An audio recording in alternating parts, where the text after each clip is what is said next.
So with every update to iOS 26, Apple is slowly killing off liquid glass. Now, most users may not even notice these changes, but today I wanted to show you how Apple is slowly killing off liquid glass in iOS 26, as I'm going to be comparing iOS 26 versus 26.1, the current beta 4, which Apple, by the way, has added a new option to essentially get rid of liquid glass on your device. So let's go ahead and dive right in. Now, the first indicator that Apple is slowly killing off liquid glass, or just second doubting their decision of liquid glass for iOS 26 UI in general, is a new option built into iOS 26.1. So if you update your iPhone to the latest beta, under display and brightness, we have a liquid glass appearance option. Right there it is. Now, don't get me wrong, I'm all for Apple giving users more options to choose the way the operating system looks, but if you know anything about Apple, they usually just make any software changes, and the public really has no impact on decision making when it comes to UI stuff. And in this case, Apple is giving users the tinted option or the clear option for liquid glass. Again, I'm all for this. I'm not saying this is a bad thing.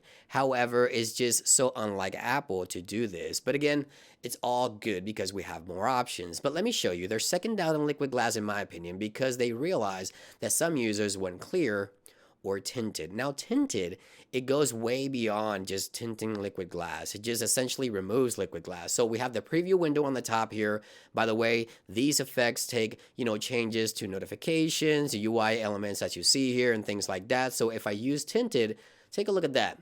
Liquid glass is essentially gone here, and I'm going to show you a preview of what this looks like for notifications. But again, in liquid glass right there with the clear option, you can see the wallpaper there in the background. And by the way, this new clear option is not as clear, or liquid glass effect is not what Apple showed us at WWDC. At WWDC, it was real liquid glass. Even with the clear option, it's not as clear as what they showed us at WWDC when they initially, showed off liquid glass. So either way, let me show you what this looks like for notifications. So we have light mode with the tinted option, as you can see right there, essentially getting rid of liquid glass entirely for those that choose this option.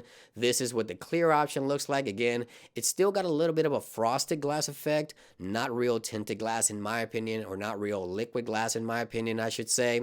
Now let me show you dark mode here. We have the tinted option for dark mode and the clear option for dark mode. With, again, it doesn't look so clear as it did before when they initially announced liquid glass for iOS 26. Now I can go even further, just little details that again most users may not notice, and I want to give you a quick example here. So if we take a look at the buttons there to delete the apps, so on the left with iOS 26.1 you can clearly see the buttons to delete the icons there or delete the apps on the home screen.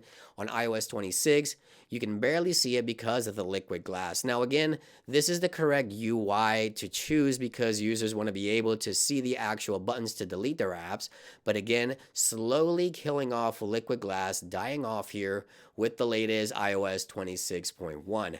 Now also, I wanted to show you some of the effects of liquid glass have also been removed with iOS 26.1. So hopefully the camera will actually translate this properly and you can see it here. So I'm going to choose the actual Apple Music application here to show you some of the key differences between the actual effects when you interact with liquid glass. So this is iOS 26, and if I grab the bubble to go ahead and move the liquid glass, you see there sort of a halo effect with the liquid glass right there. So you see that white halo effect when I press, you see it right there. So once I press, you see the halo effect on the bubble. Now again, a lot of users may not notice these little changes, but I do because I've been doing this for quite some time. Now let me show you what that looks like on the latest iOS 26.1 beta. If I grab the bubble, there's no halo effect, no liquid glass effect, which I think most users will appreciate. As you can see, the elements a little bit better. But again, getting rid of some of those